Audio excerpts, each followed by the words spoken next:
Dear students, welcome to today's class. Last class we have discussed regarding levels of prevention, and today's class we're going to discuss regarding the modes of transmission. Okay, in the epidemiology only, in the community health nursing is the next concept. Okay, is the modes of transmission. As we all know, the communicable disease only, it is going to be transmitted from person to person. This mode of transmission will come in the communicable diseases. Okay, and here what do you mean by modes of transmission? Is a means of transmission. What are the ways the disease is going to be transmitted to person? Mainly we have two types, that is direct transmission and the indirect transmission. Okay, again they're going to be classify so many things. Like in the direct transmission, again we have a 5 classes, that is direct contact, droplet infection, contact with the soil, inoculation into skin or mucosa, and transplacental. In the indirect transmission, again we have 5 types, that is vehicle borne, vector borne. In the vector borne, again we have mechanical and the biological, and third one is a airborne. In under the sub classification is a droplet nuclei and the dust. Fourth one is a fomite borne, and the fifth one is unclean hands and fingers. Otherwise, in the short form, indirect transmission, we can traditionally we can give the 5 flies. Means what? 5 fives. In the fives, we can say, for example, see in the vehicle, vehicle we can say food and flies, fluid, and the fomite and the fingers. For memorization, we can keep like that also. 5 fives. Clear, no? So now we see one by one in detail. First one is a direct transmission. Direct transmission means what? The infection may be transmitted directly from skin to skin, or mucosa to mucosa, or mucosa to the skin of the same or another person. Understood? For example, skin to skin contact as by touching, kissing, sexual intercourses, or continual close contact. Okay, for example, you can take STDs, no, sexually transmitted diseases, and HIV infection, leprosy, and skin and eye infections and all. Understood? So this is we call direct transmission. Okay, under that we have a classification, isn't it? Have you seen the direct contact? Second one is a droplet infection. What do you mean by droplet infection? Droplet infection is nothing but direct projection or the spraying of a droplet of the saliva, okay, otherwise nasopharyngeal secretions during the coughing or sneezing or speaking and spitting, talking to the surrounding atmosphere. Well, we are know, for example, infectious patient is, he may cough, he may sneeze, through that we got droplet. Through the droplet we will get infection, that we call droplet infection. Usually the size of a droplet is how much? 10 nanomillimeter. Okay, it is filtered by the nose.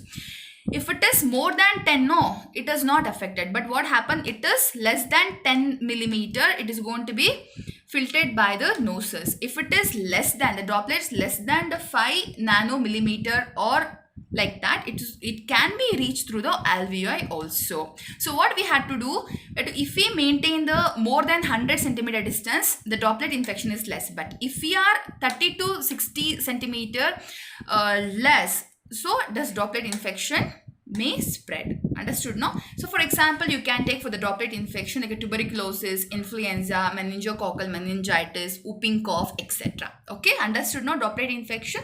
Next we'll see contact with the soil. Means what? Contact with the soil means it is the disease agent may be acquired by direct exposure of the susceptible tissue to the disease agent in the soil. So what happened? What do you mean by this? In the soil, we are vegetable decompositions may happen. Some of the person he may spit, he may the blood contagious. It is coming from the soil, we can say. See. So if he walk with a barefoot means he may be the infected individual. Okay, this going to be contaminated soil with the feces that containing the some eggs, we can say. Okay, contagious eggs. For example, you say malaria also sometimes. Okay, eggs are there. Then what happen if she walk in the barefoot? It going to be transmitted to the uninfected person. Okay, this is we call soil. What is that? Contagious, isn't it? Contaminated, the what is that, transmission of a disease through the soil. Clear? So for example, we can say the hookworm or larvae or tetanus or mycosis. Okay, this is we call soil transmission. Clear? Next we'll see inoculation into the skin or direct mucosa. Inoculation means what? Penetration. Okay, inoculation matlab it is going to be deeply go into the skin, or it can contact with the mucosa. Mucosa means what?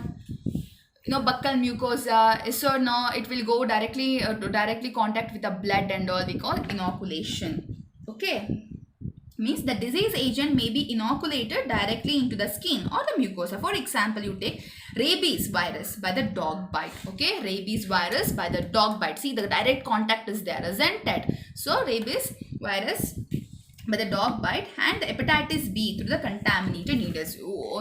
Most of the hepatitis B virus or whatever the contagious syringe is there, so through the syringe also it may transfer the diseases. So that is example for the inoculation transmission. Understood? Okay, this is all regarding the direct transmission. Now we see, okay, now we'll see indirect transmission. And one more thing. Okay, one more thing in the direct transmission is a very important, is a transplacental. Okay, this is a direct only. Later we'll go indirect transmission. One more is a transplacental. As you know, what is placenta? What is a placenta? The link between the mother and the baby. Okay, we have the food from where the baby will get the food, from placenta only, isn't it? So direct transmission will happen if the mother have whatever the disease, especially we get torch. Keep memorize this, very important. What is a torch? They may ask in the exam 1 mark or 2 mark into what is torch. Is a torch is an infection is going to be directly transmitted from the mother, there's a placenta, to the baby. What's a torch? See, torch means toxoplasmosis. Okay, toxoplasma gonadie, and the R means rubella virus, and C means cytomegalovirus, and H means herpes virus. These 5 virus along with some varicella virus or syphilis also, and hepatitis B and HIV also, it is going to be, if the mother she have this torch, okay, that definitely cause to the baby. That transmission, direct transmission, we call transplacental transmission. Okay, so what are the direct method of transmission? First one is a direct contact. Okay, either through the direct contact with a patient, and the second one is droplet infection and the contact with the soil, inoculation into the skin or mucosa, and the transplacental. These are the example for or the methods of the direct transmission. Okay, now we'll see indirect transmission. Okay, so as we all know, in the indirect transmission we have so many types, isn't it? In that we have, first one is a vehicle borne. Vehicle means what? Vehicle which needs some vehicle. No, don't think car, bus or not as a vehicle. Vehicle means some media required to spreading of infection. So transmission through water, food, ice, blood, serum, plasma or other biological products such as tissues or organs, that we call vehicle-borne infection. Usually through the food only. Okay, usually through vehicle-borne transmission implies a transmission of the infectious agent through the agency of the water and food. Mainly the food. Okay, if you are eating the street food and all, no, you may have the diarrhea, vomit. Why? We are saying it's a food infection, isn't it? So that is an example for the vehicle-borne infection. Clear? Understood now? So next we'll see. Okay, next we'll see the vector-borne diseases. Vector is nothing but, what do you mean by vector? Here vector I refer to the arthropods. Arthropods means what? Mosquito, some of the flies. Okay, or we call snail also. Snail. So through that also disease may spread, that we call vector-borne diseases. See, arthropod or any living carrier that transports the living agent to the susceptible individual. Okay, it may mechanical or I will tell you what you mean by this. But what is a vector means? Flies, mosquitoes, snail, whatever. So through that flies, the flies is going to be contaminated by any other viruses. The flies carry that virus and through the biting that infected the human being, that we call vector-borne diseases or vector-borne transmission. Clear, no? Okay. In that we have types is the mechanical and the biological.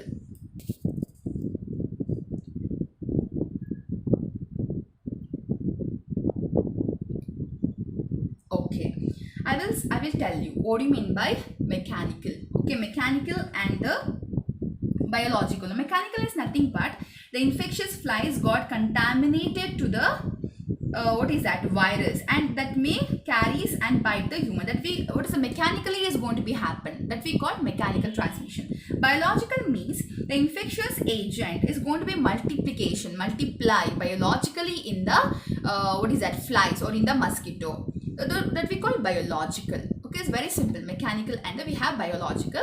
Don't worry about that, just you know what are the types and what are the means of transmission. Clear? And the factors that influence the ability of the vector transmission means, see, host feeding preference, infectivity, susceptibility, domesticity, suitable environment are factors. If the environment is a very favor to the flies, what happen? These things is very favor, definitely the virulence rate is very high. Clear? Understood? So next we'll see airborne transmission. The airborne transmission we have two types, droplet nuclei and the dust. What do you mean by droplet nuclei? Same like, droplet means what? Drops, water. So if we cough, if we sneeze, we are producing some drops, no? Isn't it? That we call droplet or nuclei infection, right? See, evaporation of a droplets when coughed or sneezed into the air, generated purposefully by the variety of the atmospheric devices. Okay, the particle size is 1 to 10 micro range. So 1 to 10 micro range of drops we are producing that we call droplet nuclei. Okay, for example, for the droplet infection are tuberculosis, influenza, chickenpox, measles, Q fever and many respiratory infection. Clear? This is we call droplet infection. Example, corona also we can give. Okay. And next one is a dust. What do you mean by dust? We have some dust allergy, dust infection. No, why? So dust means whatever the producing in the environment, like that is particle is less than, the particle size is less than 2 millimeter. Okay, or more than that, not a 2 millimeter. 2 millimeter we can't say. That dust is a what is that? Droplet size is 1 to 10 micro range, isn't it? But dust is more than 10 micron range we call dust. Okay, for example, some of the larger droplets which are expelled during the talking, coughing, sneezing, okay, that are going to be settled down in the cloth, linen, some of the objects now that we call dust infection, dust allergy. For example, you can say streptococci or some of tuberculosis, we can say we can give the example for that. Now understood, no? Okay, now we'll see format borne. What do you mean by format? See, format means whatever the articles which are used by the patient, we call format. Understood? So this we call inanimate articles or the substances other than water and food contaminated by the infectious discharges from the patient. You can take for example solid cloth, towels, linen, handkerchiefs, cups, spoons, pencils, books, drinking glasses, and lavatory chains, syringes, whatever you can say, whatever the instruments or the articles they are used by the patient. If it is touched by others, they may have the infection that we call format-borne infection. Give an example for the format-borne. We can say diphtheria, typhoid fever, and a bacillary dysentery, hepatitis A and eye and skin infection. Understood? Now this we call format-borne infection. Then the last one is unclean hands and fingers. Okay, unclean hands and fingers. So for that only in the corona we are saying do hand wash is a very important. Not only corona, all the whatever, if you are sneezing, if you have some infections, now if you sneeze your by here and you may touch your friends, he may also get that infection. So it's very important, hygienic is very important. Always we have to maintain our high hygiene, because this is also one of the very important modes of transmission of the infection. Okay, so either by directly, we can say either by indirectly also. The hands are the most common media by which the pathogenic agents are transferred to the food from the skin, nose, bowel, etc., isn't it? As well as from the other food also. We can say the example like staphylococcal and streptococcal infections, typhoid fever, dysentery, hepatitis, and intestinal parasites and all. Okay, so these are the indirect ways of transmission. I hope you understood. Okay, and if you had any doubt, you can directly contact me, or you can clear your doubts in the WhatsApp group. Okay, till then, take care. We'll see you in the next class. Thank you.